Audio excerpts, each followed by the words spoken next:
these are very important gestures, and I think you must understand that diplomacy is both symbol and substance. The symbolism is very much an important part of our foreign policy outreach. And when the Prime Minister goes to the airport, when he puts him in his own car, when he takes him for a private dinner, when he gives him the Gita translated into Russian, all of these are very significant, symbolic gestures. But they are not a substitute for the substance. The substance is going on right now behind closed doors. We don't know what's being discussed.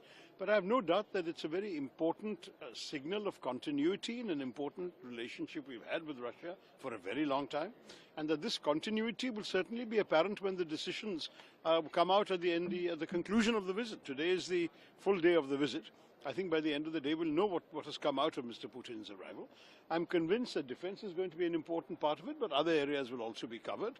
There's indications of some mobility discussions, logistics discussions. Let us see what comes out. What impact do you have? Do you see on the international politics and international stature when No, it's an assertion, undoubtedly. It's a very clear assertion, both of continuity in the relationship and of India's sovereign autonomy in a very fractured and turbulent world.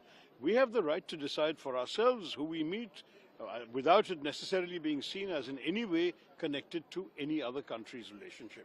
I hope we'll maintain good independent relationships with America, with Europe, with China, everyone. Why should we have to worry about how people are going to react?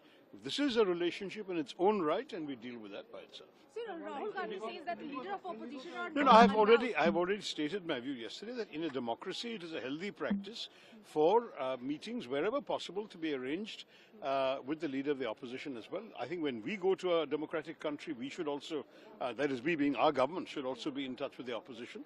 And similarly, when they come here, if it is possible, if it is practical, we should certainly make it possible for the opposition to meet. That's what democracy is all about. You know, in foreign policy, we should be united.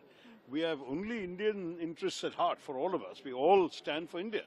And therefore, for the opposition not to meet a visitor, I think would be unfortunate. Now, whether there were other reasons here, I don't know. I know that the LOP has met other leaders and other foreign visitors have come, prime ministers and presidents have met him. Why this was not possible, you have to ask the government, I don't know. Flights have been cancelled. How do you see this? Flights being cancelled is most unfortunate because as far as I understand it, the DGCA had given plenty of warning to the airlines about the new system of rosters, working hours, no repetition of nights, various sort of rules that have come into, which meant that they would have had to hire more pilots. Clearly, one airline has failed to do so in the course of the last couple of years that they had, and now we are inflicting chaos on the travelling public. I think this is most unfortunate, and I think honestly the airline has to do some very serious introspection. They were the largest in terms of traffic share in our country, in terms of number of aircraft in the country, number of routes in the country. How have they let down the public? I believe they have. Your itinerary is on time? Your travel itinerary is on time? My travel itinerary happens to be on Air India, so I'm all right. Thank you.